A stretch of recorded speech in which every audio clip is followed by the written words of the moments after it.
ನಮಸ್ಕಾರ ಮೈಸೂರು. ನಾವಿವತ್ತು ಹೋಗ್ತಾ ಇದ್ದೀವಿ ಲಲಿತಾದ್ರಿಪುರದಲ್ಲಿರುವಂಥ ಬಿದಿರುಗುತ್ತಿ ಮಾದಪ್ಪ ಅಂತಲೇ ಫೇಮಸ್ ಆಗಿರೋ ದೇವಸ್ಥಾನಕ್ಕೆ ಕಣ್ರಿ.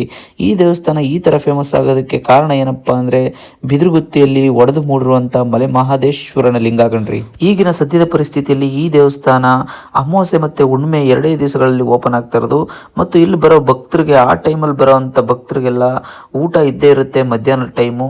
ಅದಾದಮೇಲೆ ಇಲ್ಲಿರೋ ಗುಡ್ಡಪ್ಪ ಅವ್ರ ಮೇಲೆ ದೇವರು ಬರುತ್ತೆ.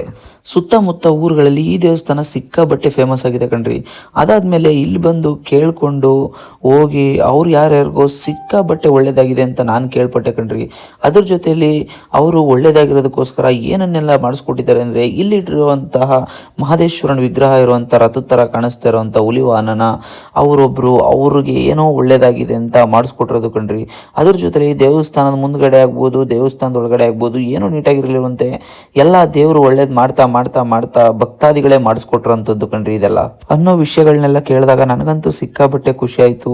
ಅದಾದಮೇಲೆ ನಾನು ಅಲ್ಲೇ ಇದ್ದು ಒಂದು 2-3 ಅವರ್ ನೋಡಿದ್ಮೇಲೆ ಇದೆಲ್ಲ ನಿಜ ಇರ್ಬೋದು ಅಂತ ನನಗೂ ಅನ್ನಿಸ್ತು ಕಣ್ರಿ.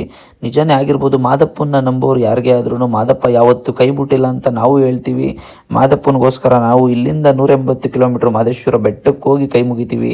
ಅದ್ರ ಬದಲು ನಿಮ್ಗೆ ಯಾರಿಗಾದ್ರೂ ಅಲ್ಲಿಗೆ ಹೋಗೋಕ್ಕಾಗಿಲ್ಲ ಅಂದರೆ ಜಸ್ಟ್ ಚಾಮುಂಡಿ ಬೆಟ್ಟದ ಪಕ್ಕದಲ್ಲೇ ಇರೋ ಲಲಿತಾದ್ರಿಪುರದಲ್ಲಿರೋ ಈ ಬಿದಿರುಗುತ್ತಿ ಮಾದಪ್ಪನ ದೇವಸ್ಥಾನಕ್ಕೆ ಹೋಗಿ ಅವನ ಆಶೀರ್ವಾದ ಪಡೀರಿ ಅಂತ ಹೇಳ್ತೀನಿ. ಅದಾದಮೇಲೆ ಸದ್ಯದ ಪರಿಸ್ಥಿತಿಯಲ್ಲಿ ಅಮಾವಾಸ್ಯೆ ಮತ್ತು ಹುಣ್ಣಿಮೆಯಲ್ಲಿ ಎರಡೇ ದಿನ ದೇವರು ಬಂದು ಎಲ್ರಿಗೂ ಒಕ್ಕಣೆ ಕೊಡ್ತಾ ಇರೋದ್ರಿಂದ ನೆಕ್ಸ್ಟ್ ಮಹಾಶಿವರಾತ್ರಿ ಆದಮೇಲೆ ಸೋಮವಾರ ಶುಕ್ರವಾರನೂ ಬಿದಿರುಗುತ್ತಿ ಮಾದಪ್ಪ ಬರ್ತಾರೆ ಕಣ್ರಿ.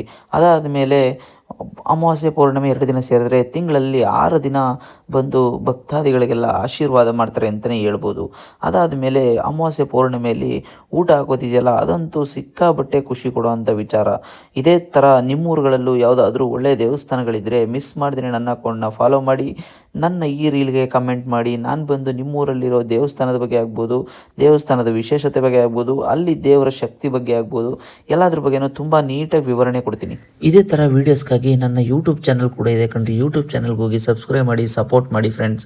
ಇದೇ ಥರ ವೀಡಿಯೋಸ್ನ ಮಾಡ್ತಾ ಇರ್ತೀನಿ. ನಿಮಗೆಲ್ಲ ಒಳ್ಳೊಳ್ಳೆ ದೇವಸ್ಥಾನಗಳನ್ನ ತೋರಿಸ್ತಾ ಇರ್ತೀನಿ.